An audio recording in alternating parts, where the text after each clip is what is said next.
Hey, Alexis. Welcome to the show. Hi. Thanks for having me. It's so fun to have you in here, especially after seeing you recently for so many fun things. Yeah, I'm happy to be here. Thanks for having me. This is exciting. Have you done a podcast before? No. I think you said that when we were talking about it, and you were like, it was so funny to me when we had this conversation, and your first question was, do you really think people are going to be interested in that? Right. I just wonder sometimes when I get into the weeds about talking about vintage, especially, sometimes I can see people's eyes glaze over. So I'm like, I'm not sure if people will find this interesting, but let's try. I think you're going to find that everyone here listening, their eyes are definitely not glazed over. They're like perked up. Okay, great. Let's do it. I'm excited. I mean, there's so much happening in the vintage space in fashion right now. I feel like every main topic, whether you're talking about red carpets, so many weddings out there right now. Even the past Met Gala theme was about Sleeping Beauties, about how we archive fashion, how we keep it together and safe and protected. There's so much happening in the vintage space. It's really exciting to see an interest on on a major scale. The vintage bridal market has boomed, and I was so excited to see the Met Gala theme because they're pretty on the pulse as far as like what the conversation around fashion is. Like, you can look back and see it's reflected in the theme usually, and this I was like, oh yeah, sustainable is, yeah. So obviously, you know, I'm a huge fan of Tab, but you have such a deep understanding and knowledge of fashion history. I'm curious, what were you doing before Tab? So before Tab, I was not in fashion. Okay. I always loved fashion. I always loved picking, hunting, gathering. I used to go to flea markets with my dad all the time. But before, I was actually teaching yoga and mindfulness. Cool. Then I went back to school to teach preschool. So way. just getting further and further from fashion. Yeah. But then, you know, I had in 2019, unfortunately, my dad got very sick.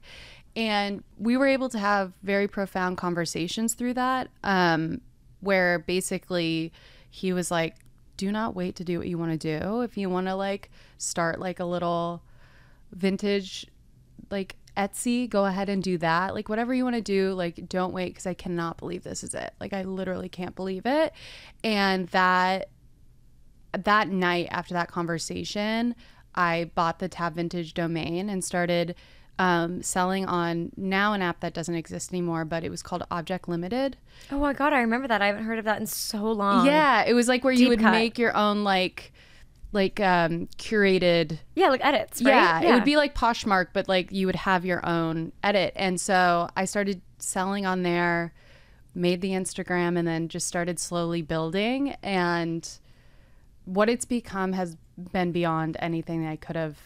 It was what I hoped for, but that I couldn't imagine. Yeah.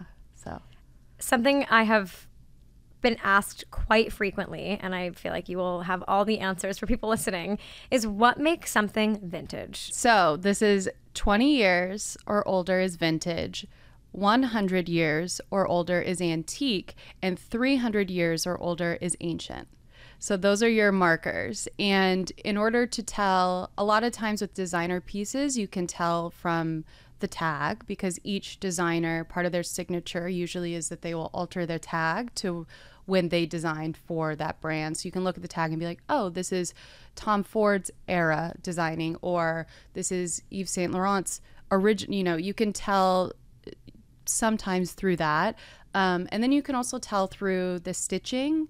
Certain machinery or certain techniques were used during certain times.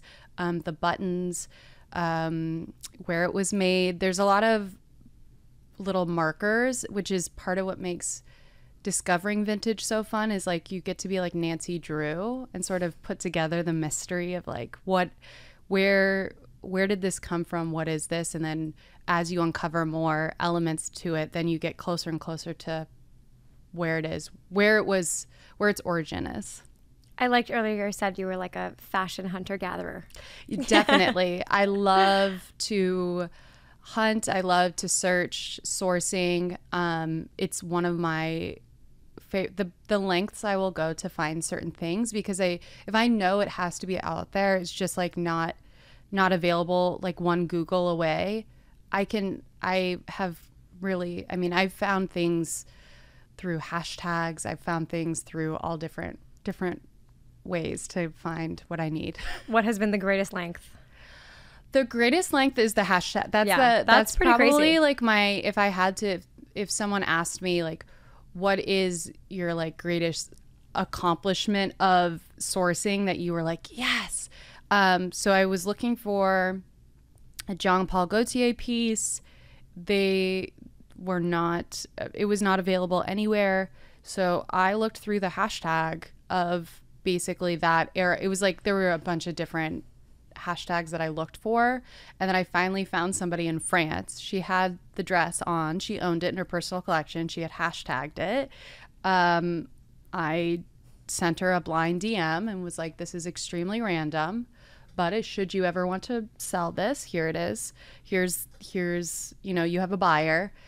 This was for a specific person who wanted it. I had a client, and she said no.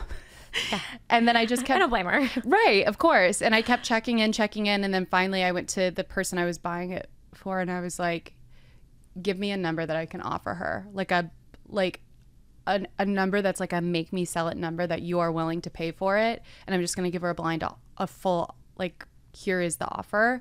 And she took it. She was happy. So we did the exchange. My client got what she wanted, and that person got some money that she wasn't planning to get, I guess. All through a hashtag. I can only imagine your face when you saw the dress in the hashtags. Oh, I would have probably been like... I mean, yeah, because you're also sourcing through a lot of reference images of the actual piece from the runway that, right. That the aesthetic accounts are reposting stuff where I'm like, come on, just let me see the actual thing. Right. And then I found it. Yeah. Something that I think is a pretty like fundamental misunderstanding in the fashion industry right now is that if you look at, I don't know, let's say like a Chanel from like 1980, the assumption is that the brand has it. It's in their personal archive. And that is not true. No. None of these brands have any of their archives. And for my listeners who are, obviously I think in the past year and a half, again, we've had this major resurgence of fashion and archive and vintage dressing. Talk to us a little bit about that. Where does it all go? So that is such a good, I'm glad that you brought this up, because I feel like when I try and explain it, it's just so wordy. So to have the direct question to answer is great.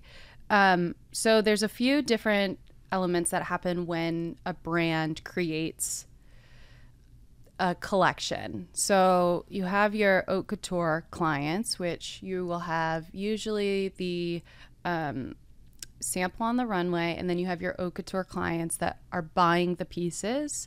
Those are the pieces that you see usually straight from the haute couture runway, and then there will usually be a extremely limited amount of those pieces available, because they will only sell to one or two. They usually have a limit on how many, like if two clients want look 3 from the collection, they might make it for both of them. They might make it for just one of those clients.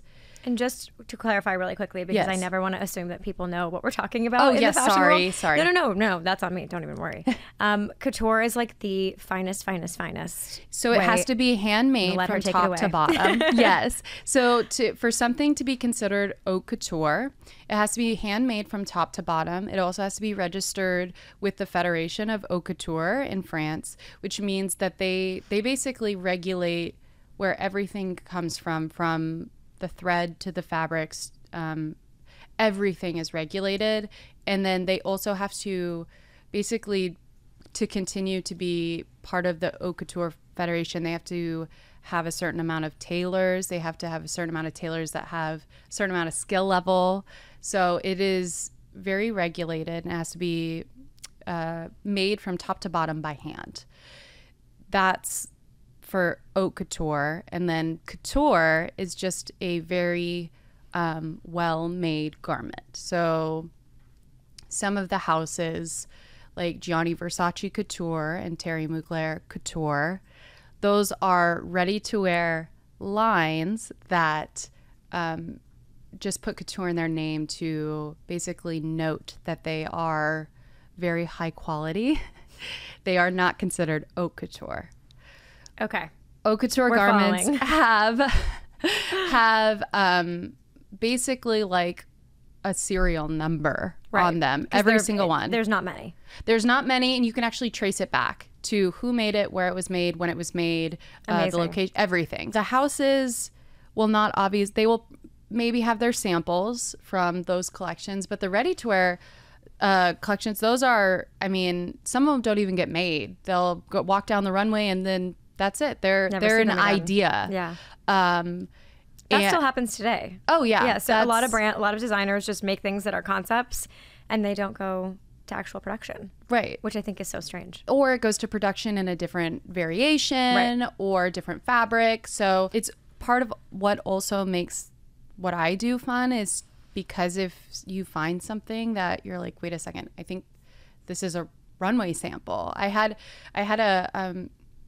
a model reach out who was a model in the 90s, and she sent me a dress for me to potentially sell for her. And I was like, this is amazing, but it doesn't have a label on it. I was like, I need a label. And at the time I'm talking to her through email, and so I haven't quite put dots together. And then she said, oh, that's how I was paid. And I was like, wait. And then I look up the actual dress, and it's her dress that she wore on the runway. I guess Gianni Versace told her she could wear it out. She wore it out of the show, and that's the dress she's kept. And now she's letting it go because she can't wear it anymore, and she could make, great. But I was like, oh, this is the sample. Oh my God, unbelievable. So that's another fun little anecdote. Yeah, it's always funny to me that they don't keep like a sample set for their own archive. Like in my perfect fashion world, every like great designer has like a beautiful warehouse somewhere in the world full of their archive, perfectly labeled. Right. Like that is the world. And especially as I'm getting married in a few months, and I've dove into archive and things like that. Thank you. I've learned so much about how a lot of these designers don't have so much of their great pieces. It's incredible. Yeah, John Galliano is buying back a lot of his, and there's lots of houses buying back their pieces. Unreal. Which is wild to me to think like it's your work. So obviously I'm like, it would feel so odd to work on something and then years later have to be like, okay, let me pay to bring get my work back. But that's part how of it it goes. So I came and saw you in your beautiful showroom home space recently, and there were just so many incredible pieces. And I want to know what the hunt's like for you. How are you curating for Tab? What are your parameters of things that you are like, this needs to be in our showroom? Yeah, that is, first of all, it was amazing to have you. I cannot wait for everyone to see. I'm so excited. What you got, and it's perfect. It's also a sample. I'm not going to tell too much so that when you do in time, but I'll tell you off air more about, because that collection's actually a very, very important and iconic collection. Okay, I can't wait. Yeah, so when I'm sourcing, I source from anywhere and everywhere. It's the widest net I can possibly think of. If I'm going to visit family in Denver, where I'm from, I'm going to stop at any vintage shop that I can find. If I'm going to visit my husband's family in Utah, I'm going to anywhere, I'm going to definitely stop in. That's first. Second is I wake up with probably minimum 3,000 emails of notifications from eBay, Poshmark, Etsy, anywhere, because I have specific pieces that I'm looking for, that I know the collection, and I know like if I can get anything from that collection, it's going to be amazing. And then auctions. Auctions have definitely become a little bit more difficult now that there is a heightened interest in vintage. They're definitely much more competitive. The prices have definitely gone up a lot. Oh my God, fun though. Have you ever gotten anything in an auction? Oh yeah. What's the coolest thing you got in an auction? That would be probably like the peak of peak for me, like winning an insane dress in an auction. So actually the dress that Laverne Cox wore to the Emmys this year, it was from the Les Atlantis collection from Terry Mugler. It was a purple, like it was the sea urchin dress. It was, and I saw it and I was like, whatever it takes, like that dress has to be mine. Well, she also has an insane collection herself, right? That She she's like is like a proper collector. Yeah, proper collector. I always love every time she's on the carpet, she'll say, "This is from my collection," and I just like part of me dies inside because I'm like, oh, to have a collection like hers. I want like a full Closet tour. Like a full archive. I have to see, because she is a proper collector. She honors the clothes. She understands. She researches. Like, it is so much fun to be able to sell pieces or even just like talk about collections with someone who has the same like interest and sort of passion that I do. And yeah, she's amazing. I'm so happy that she gets so many red carpets, because that's what these looks need. Is a carpet and a beautiful person like wearing them. And then so that's fun. That's a good auction win. Yeah, that and other spots, estate sales, of course, and private clients. I have a lot of private clients that will come to me and say, "Hey, I'm editing my closet. Would you be interested in XYZ?" And sometimes it's yes and sometimes it's no, but sometimes it's really exciting. So it was fun being with you because I think I had gone into Tab. I had gone through all the rooms. I had picked like 4 or 5 things to try on. And none of them I felt like were me or worked for the moment. It was like I tried one of them on and was like, oh, I want this like forever. Yeah. It was the Oscar. Yes, which I just died for. But I was like, I already have a dress. Like, this feels dress adjacent. I had gone through all these things that I had pulled for myself. Right towards the end, when I was like, okay, like maybe I'll come back in a few weeks and there'll be something different. Right. You were like, I'll be right back. And you went back to the room and you brought in, I think, 3 more dresses, one of which ended up being a dress that I purchased for a very big moment. Yes. And I remember seeing it in that room and I was like, oh, I don't think that's me. But you totally had the vision. What's that feeling for you of being like, she didn't pull it, but I think I think this could work. I literally think I looked at you and I was like, you're a great saleswoman. Yeah, I think there is an element of, and this is part of what I love about vintage, is it all informs itself. So like, you can see, I love Tom Ford Gucci, and Tom Ford Gucci loved Halston. So you can see his Halston influences in the 70s. So you can see like, it always is like, you can kind of trace it back to where it came from. And when I see certain pieces that people pull, even though it's like, oh, this doesn't look identical to this, of what they're interested in, I can see the elements within it that is where it came from. And so I saw the other pieces you had pulled. I saw when you tried it on what elements you were interested in and which elements you were like, oh, this doesn't quite work. And that dress, it just was like a feeling. I'm like, I want you to just try it on to see, because I could picture it in my head. And right. And it was, chic. Yeah. No, it was great. I was like, wait. I put it on and I was like, oh God, she got me. Yeah, no, you were like, I was like, I got tabbed. You said we did the sale, girl. Again, you have such an incredible assortment. It was easy to try on so many things. For people who are listening who vintage might feel a little overwhelming to them, what's your best piece of advice? So my best piece of advice for when you start to look for vintage is to look for things that speak to you. And my rule of thumb is first look at the piece, then the label. So if you see something and you find, like, would you find this cool if it wasn't insert brand name? Because then you're going to find things that you actually are drawn to, and that's going to exude when you wear it. And then the other is to not be afraid to, look up certain things, to like do just a tiny bit of research before. You don't have to be like obsessed like I am, but there's so much information online, very easy to find information that will just inform, if you're going to the flea market or something like that. And then as you go through, you'll find the eras that resonate with you. You'll find the designers that I have a lot of times when I have appointments, people come in and they'll continuously pull the same designer, and I'm like, oh, I get your vibe. You love Tom Ford Gucci, or you love Aussie Clark, or whoever their designer is. And that's what I would encourage. And I would also encourage people to tailor. Yes. Tailoring isn't as expensive or as daunting as people might think.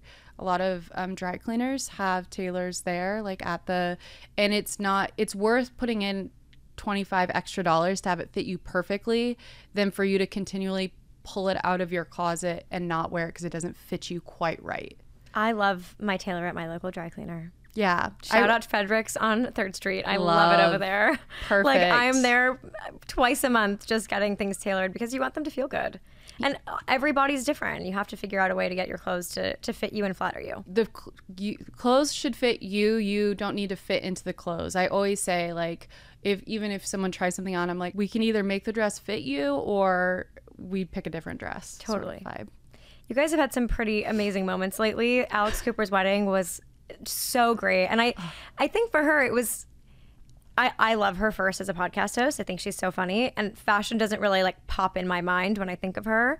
But this was like, she really looked so good, and I could see herself. I could really see her personality through what she chose. What was that like? I can see you like brimming with excitement on the other end there. I was so happy that she selected that, and just like we were talking about before about passing pieces down, she had that in mind when she selected that McQueen dress. Beautiful. And she mentioned it, I think, in when she kind of did a wrap up of her looks, and that she plans to pass that down. And that's like so important, and so many people look to her, and I feel like that's a great example to lead for sustainability, just because she did look so good, so radiant.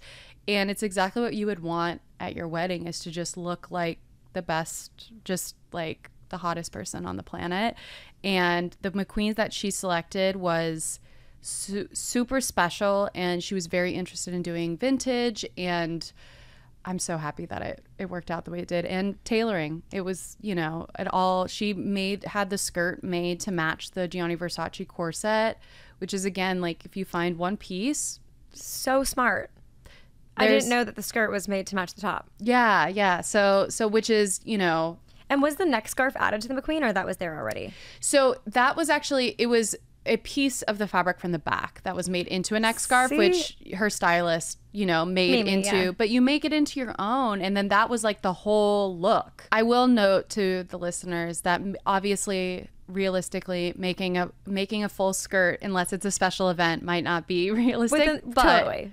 But still, I think it's like great to get creative with that. Creative. Like, I love what you said about the tailoring, because I've had so many friends put on dresses. Again, as I'm getting close to a wedding, I have a lot of friends sending me things, and I'll say like, oh, I have a friend who uses a tailor, and he literally is like moving the arms around for her. Oh, yeah. And like reshaping for her body. Because when a dress is made, where the hip hits is not where your hip might hit.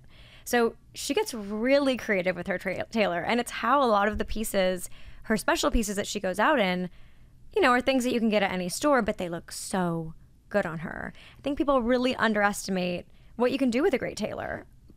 I think that is completely accurate. And I always tell people when they see people on the red carpet and they're like, oh, she looks incredible. Yes, it is the look, but usually it's the tailoring. It's how that fits on them, because they feel confident, and it's just everything is so dialed in. And so I think even with jeans, tailor the jeans, get a little nip in the waist so that it gives you a little more round of a bum if that's what you want in your fit. My tailor, I change all sorts of things around that are, can this be strapless? Can we make this dress into just like a long tunic type top?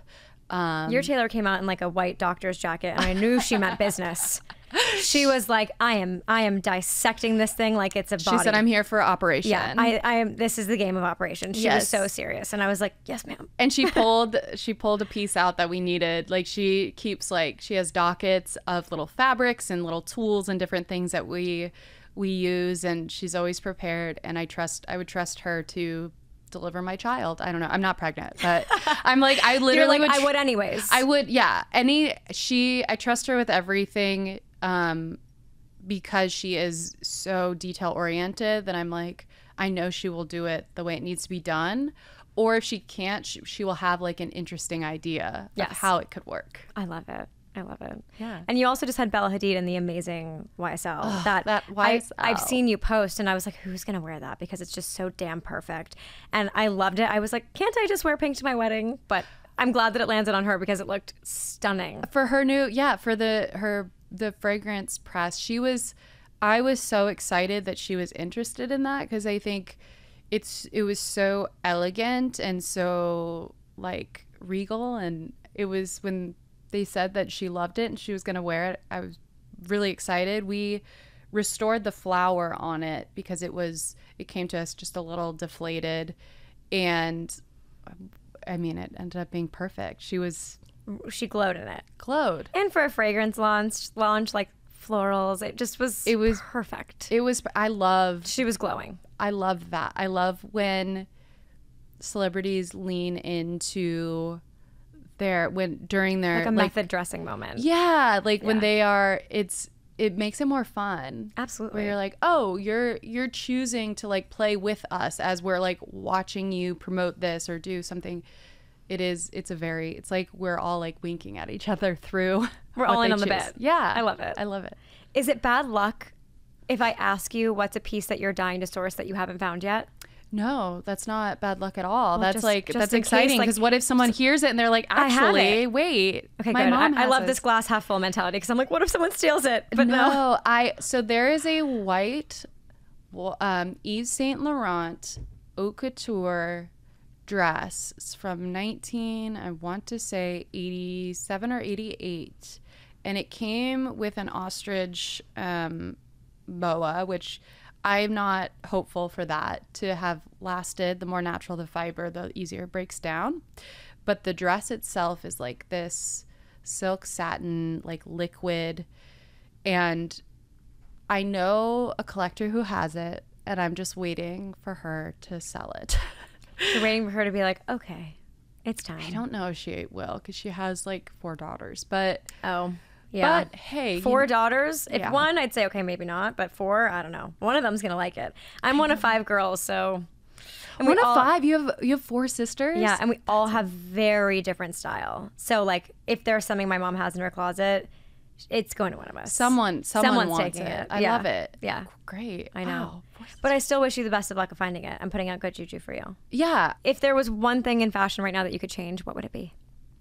Oh, that is a great question. It's been my closing question lately. It's struck a few chords. It's We're amazing. Thanks. I would probably say the pace.